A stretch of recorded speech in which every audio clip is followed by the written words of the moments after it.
এক রমজানের মাঝামাঝি সময় সূর্য মাথার উপর আগুনের মতো জ্বলছে।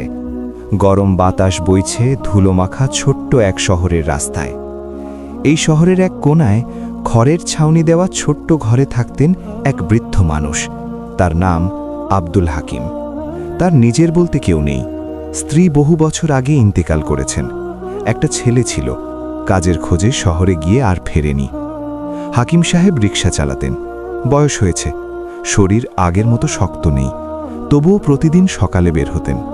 কারণ রোজা শুধু নামাজ আর ইবাদতের না, রোজা মানে দায়িত্ব। সেহরির সময়, ফজরের আগে ছোট্ট ঘরে একটা অ্যালার্ম বেজে উঠল। না, দামি ফোন না, পুরনো ছোট বাটন ফোন। হাকিম সাহেব উঠে বসলেন। ঘরে খাবার বলতে একটা শুকনো রুটি আর এক গ্লাস পানি। তিনি হাসলেন, বললেন, আলহামদুলিল্লাহ, আজও রোজা রাখতে পারব। তিনি ধীরে ধীরে রুটি খেলেন, পানি খেলেন, তারপর 2 রাকাত নামাজ পড়লেন। সিজদায় গিয়ে চুপচাপ বললেন, হে আল্লাহ, আজকের দিনটা সহজ করে দিন। রোজার কষ্ট। দুপুর গড়িয়ে বিকেল, রাস্তায় যাত্রী কম, গরম অসহ্য, পেট খালি, গলা শুকিয়ে গেছে। একজন যাত্রী এসে বলল, চাচা, বাজার পর্যন্ত যাবেন? তিনি মাথা নেড়ে বললেন, জি, বসেন। রিকশা চালাতে চালাতে তার পা কাঁপছিল। একসময় যাত্রী নামার পর হাকিম সাহেব ছায়ায় বসে পড়লেন। তার সামনে এক দোকানে ঠান্ডা পানি। তিনি তাকিয়ে রইলেন, কেউ দেখছে না, কিন্তু তিনি চোখ ফিরিয়ে নিলেন। ধীরে বললেন, আপনি তো দেখছেনই আল্লাহ। বিকেলের দিকে এক ছোট ছেলে কাঁদতে কাঁদতে এলো। তার হাতে টাকা নেই, মা অসুস্থ, ওষুধ লাগবে। হাকিম সাহেবের পকেটে তখন ছিল মাত্র 150 টাকা। এই টাকা দিয়ে ইফতার করার কথা ছিল। তিনি এক মুহূর্ত ভাবলেন, তারপর সব টাকা ছেলেটার হাতে দিয়ে বললেন, যাও বাবা, মায়ের ওষুধ কিনে আনো। ছেলেটা চলে গেল। হাকিম সাহেব একলা বসে রইলেন। তার চোখ ভিজে উঠল। হে আল্লাহ, আমি তো আপনার জন্যই দিলাম, আপনি কি আমাকে ভুলে যাবেন? ইফতারের মুহূর্ত। আজ তার কাছে কিছুই নেই, এক গ্লাস পানিও না। মসজিদের সামনে গিয়ে চুপচাপ বসে পড়লেন। আজান হলো। লোকজন খেজুর পানি খাচ্ছে। একজন তরুণ ছেলেও ছিল সেখানে। সে লক্ষ্য করল এই বৃদ্ধের সামনে কিছু নেই।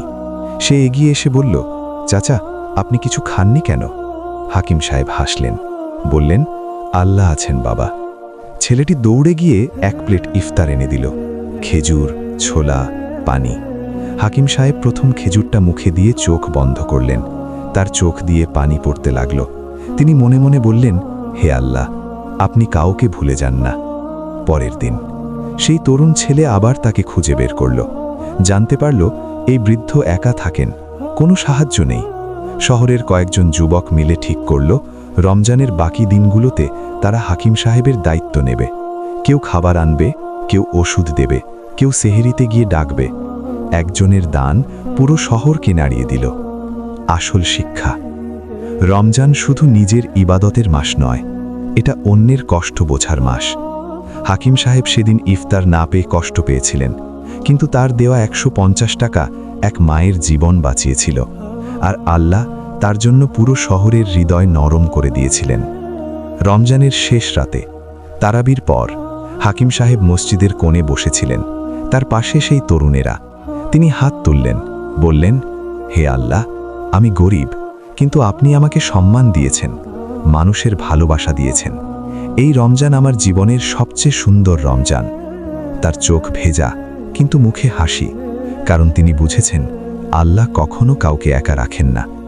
প্রিয় দর্শক, হয়তো আপনার আশেপাশেও একজন হাকিম সাহেব মতো কেউ আছেন। হয়তো আপনার ছোট একটি দান কাউকে বাঁচিয়ে দিতে পারে।